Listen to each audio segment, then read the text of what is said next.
Bismillahirrahmanirrahim.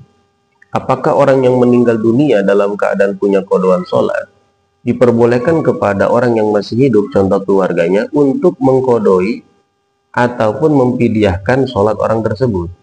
Qada itu menggantikan pelaksanaannya. Jadi kita yang masih hidup menggantikan pelaksanaan sholat orang tersebut. Kalau fidyah di sini menebus.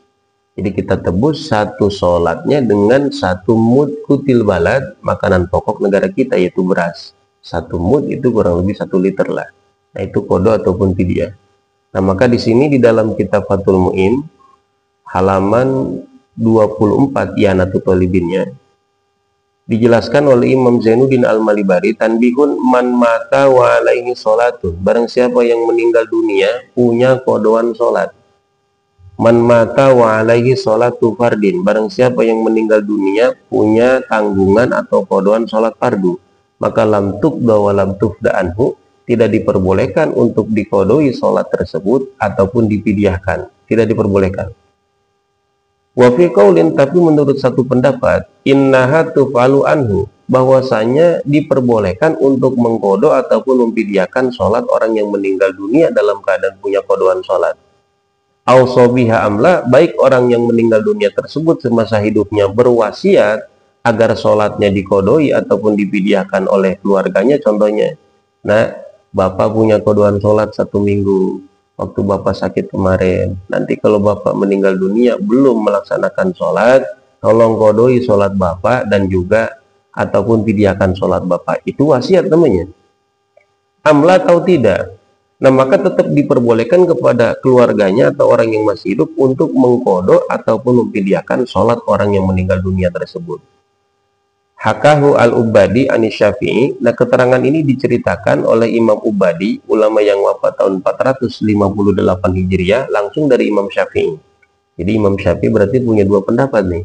Pendapat pertama tidak memperbolehkan, tapi menurut satu pendapat yang dihikayatkan oleh Imam Ubadi ini memperbolehkan. Li khobarin fihi, karena ada hadis yang menyatakan bolehnya qada ataupun fidyah kepada orang yang meninggal dunia dalam keadaan punya qadaan sholat. Bahkan wa fa'ala bihi subki an badi aqaribihi, langsung dipraktekkan oleh Imam Subki kepada sebagian kerabat-kerabatnya ketika meninggal dunia dalam keadaan punya tanggungan sholat. Nah kita tahu Imam Subki ini ulama besar dalam mazhab Syafi'i. Beliau bernama Ali bin Abdul Kafi, disebut Subki Kabir karena punya 2 putra bernama Subki juga. 1 Tajuddin Subki, 2 Bahauddin Subki. Nah beliau sendiri disebut dengan Izzuddin Subki atau Subki Kabir yang bernama asli Ali bin Abdul Kafi, ulama yang wafat tahun 756 Hijriah. Beliau mempraktekkan langsung mengqada ataupun memfidyahkan sholat dari sebagian kerabat-kerabatnya yang meninggal dunia dalam keadaan punya tanggungan sholat. Jadi dari keterangan ini dapat kita simpulkan masalah qada ataupun fidyah sholat orang yang meninggal dunia memang terdapat perbedaan pendapat. Mankul madhab Imam Syafi'i tidak memperbolehkan, tapi satu keterangan yang ini pun dihikayatkan dari Imam Syafi'i dan juga pendapat-pendapat daripada imam madhab lainnya yang ini diikhtiarat ataupun dipilih oleh sebagian besar daripada ulama Syafi'iyah, ini menyatakan diperbolehkan mengqada ataupun memfidyahkan sholat orang yang meninggal dunia dalam keadaan punya tanggungan sholat.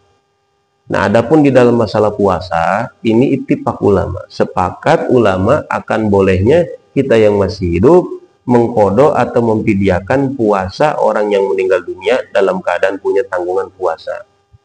Nah, dari keterangan ini mudah-mudahan dapat kita ambil manfaat. Kita berdoa kepada Allah mudah-mudahan digolongkan kepada orang-orang yang yuqimuna shalah, senantiasa konsisten terus-menerus melaksanakan sholat 5 waktu, dan juga senantiasa menjaga puasa Ramadan dan dihindarkan dari golongan orang-orang yang melalaikan sholat ataupun puasa. Mudah-mudahan ada manfaatnya. Hadanallahu wa iyyakum ajmain. Wallahu a'lam bishawab.